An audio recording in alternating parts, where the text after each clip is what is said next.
پہلے اپنے لیڈر کو باہر نکالنے والے ہیں, اپنے لیڈر کے لیے بولنے والے ہیں. سب سے پہلے تو وہ باہر آئے, اس کو اس کرسی پہ واپس بھیجنا جو اس کا حق ہے, وہ اسی کو سوٹ کرتی ہے, اس کو وہاں پہ ہونا چاہیے. تو اسمبلی میں جانے کا پہلا مقصد یہ ہے کہ وزیر اعظم عمران احمد خان نیازی ہو. جیسے عمران ریاض خان کو 4.5 مہینے غائب رکھا انہوں نے. ہم دعائیں کرتے تھے یا اللہ میاں وہ زندہ ہو بس. ابھی جس کا مراد ہے, مراد کو کیوں چھپنا پڑا ہے؟ اس کا اپنا ملک ہے, وہ اس پہ کیوں شک ہے کہ وہ ایک محب وطن پاکستانی نہیں ہے؟ اس کو آپ کیوں زبردستی دہشت گرد ثابت کرنا چاہتے ہیں؟ اور بہت اچھی تھی ڈاکٹر صاحب, کیونکہ ڈاکٹر یاسمین ہے, ان جیسی عورت میں نے دیکھی ہی نہیں. وہ اتنی بہادر عورت ہے, مطلب انہوں نے ہمیں صحیح ہر چیز میں گائیڈ کیا, اور پھر وہی ہوا. جتنی دفعہ میرا ری اریسٹ کیا اتنی دفعہ ایکسپوز ہوئے, اتنی دفعہ سامنے آئے کہ دیکھ لو جی یہ آپ کی ریاست, یہ اب ماں جیسی اور باپ جیسی ریاست. ہمیں انہوں نے آدھی رات میں سردی باہر کھڑا کر دیا, رات میں 2:30 بجے کے قریب, اور وہ تلاشیاں لینے لگے, اور وہ باہر سے ٹیمز آئی تلاشی لینے کے لیے. کچھ سمجھ نہیں آ رہا تھا کہ ہو کیا رہا ہے اور کس بات کی تلاشی ہے. تو وہ بہت عجیب تھا ہمارے لیے, بڑی مشکل تھی وہ رات. بعد میں پتا چلا جن کو شک تھا ہم نے کوئی موبائل چھپایا ہوا ہے کہیں سے. تو پھر اس کے بعد تو اور سیکھا میں نے جیل سے یہ کہ اگر آپ کی فیملی سپورٹیو ہو نا, آپ کو پتا ہو کہ آپ حق سچ کے ساتھ کھڑے ہیں, تو آپ کو بھاگنے کی ضرورت نہیں ہے, آپ کو چھپنے کی ضرورت نہیں ہے. آپ مشکل ٹائم بھی ہو نا, وہ گزر جاتا ہے. وقت کی جو سب سے خوبصورت بات ہے نا وہ یہ ہے کہ اچھا ہو یا برا وہ گزر جاتا ہے.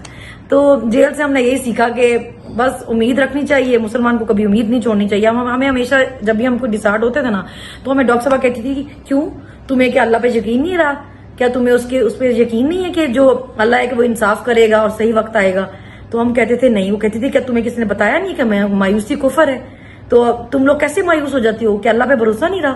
تو جیل میں ہم نے یہ سیکھا کہ مشکل وقت گزر جاتا ہے, اللہ مدد کرنے والا ہوتا ہے, اور وہ انصاف ضرور کرتا ہے, چاہے دیر سے کرے لیکن ہوتا ضرور ہے. نا میرا پولیگرافک ٹیسٹ ہوا ہے 2 بار نا, تو 2 بار انہوں نے جب ہمارا ہوا تو اس نے مجھ سے ایک سوال پوچھا اس میں کہ اگر آپ کو کسی پیسوں کے بدلے, مطلب اگر آپ کو وہ کہیں کہ جی اتنے پیسوں کے بدلے آپ چھوڑ دیں نا, یہ آپ نقصان بھر دیں تو ہم چھوڑ دیں گے. تو میں نے ان کو کہا میں ان کو 1 روپیہ نہ دوں, میں کیوں دوں ان کو 1 روپیہ جب میں نے کچھ کیا ہی نہیں, میں کیوں دوں؟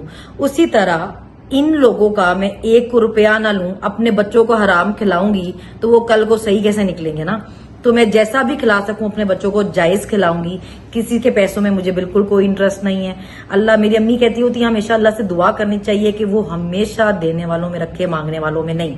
تو مجھے کسی کے پیسے کی کوئی ضرورت نہیں ہے. میرے بچوں کا جو باپ ہے اس کو اللہ سلامت رکھے ان کے سر پہ. تو خان کے ساتھ جو ہم ہیں نا وہ اپنی وجہ سے ہیں, اپنے لیے ہیں, اپنے بچوں کے لیے, اپنے مستقبل کے لیے ہیں. تو کسی پیسے کی لالچ میں تو کوئی یہ چیز ہم سے نہیں چھین سکتی نا. پیسہ کتنی دیر چلا لیں گے ہم؟ اس ملک کا ٹھیک ہونا ضروری ہے, بڑی دیر سے خراب ہے, اب اس کو ٹھیک ہو جانا چاہیے. پہلے اپنے لیڈر کو باہر نکالنے والے ہیں, اپنے لیڈر کے لیے بولنے والے ہیں. سب سے پہلے تو وہ باہر آئے, اس کو اس کرسی پہ واپس بھیجنا جو اس کا حق ہے, وہ اسی کو سوٹ کرتی ہے, اس کو وہاں پہ ہونا چاہیے. تو اسمبلی میں جانے کا پہلا مقصد یہ ہے کہ وزیر اعظم عمران احمد خان نیازی ہو. پہلا تو یہ کہ وہ لپسٹک میں نے پہلی دفعہ گجرانوالہ میں لگائی تھی, اور وہاں پہ بھی ساری خواتین میرے پیچھے پڑ گئی تھی کہ اس کا نمبر بتا دو. تو مجھے نہیں پتا تھا کہ مرد حضرات کو بھی اس کے کلر میں ہوگی انٹرسٹ ہوگا. کوئی میک کی ہے کلر مجھے نہیں پتا. میں KPK نہیں گئی تھی, میں اٹک گئی تھی. ایمان طاہر صاحبہ نے اٹک اپنے گھر بلایا تھا, انہوں نے اپنے حلقے کے لوگوں سے ملوانا تھا, تو میں وہاں گئی تھی. اور دوسرا آپ نے میرے سے پوچھا کہ ہم کیا کرنے والے ہیں. ہم خواتین کے لیے, دیکھیں میں نے ابھی بھی سب سے پہلے بات کی کہ عالیہ کے لیے بھی, ڈاکٹر صاحبہ کے لیے بھی, اور بی کے لیے بھی, کہ آپ مردوں کے ساتھ پھر بھی آپ لڑائی لڑیں جو آپ نے لڑنی ہے, خواتین کو اس سے باہر نکال دیں. سب کے گھروں میں مائیں بہنیں بیٹی ہیں, کچھ تو لحاظ شرم رہنے دیں. اور عالیہ کے ہسبینڈ آپ کو پتا ہے کینسر سروائیور ہے, اگر کسی کو نہیں پتا تو میں بتا دوں. اس کے باوجود وہ اتنی شدید گرمی میں, سردی میں, ہر موسم میں اپنی بیوی کے پیچھے جگہ جگہ خوار ہوتے رہے ہیں. اپنے لوگوں کے خاندانوں کو بھی بہت پریشان کر دیا ہے. ایون ڈاکٹر صاحبہ کی ایج کا لحاظ کر لیں, ڈاکٹر صاحبہ پہ آپ نے کچھ 50 پرچہ کیا دہشت گردی کا, ان کی عمر کا لحاظ کر لیں. اور جو باقی لوگ بھی ہیں, ایون جو مفرور بھی ہیں, اس وقت چھپے بھی ہوئے ہیں, مجھے تو ان کے لیے بھی ہے کہ یہ کیسا ملک ہے جب اپنے ملک میں آزادی سے نہیں رہ سکتے. اور کیوں نہیں رہ سکتے؟ اس لیے کیونکہ کسی پارٹی کے سپورٹر ہیں تو آپ کو آزاد رہنے کا بھی حق نہیں ہے, آپ کو چھپنا پڑے گا اس کے لیے بھی. اتنے مطلب میں نے تو ایک دن ہی دیکھا ہے کہ میرے ابو کو وہ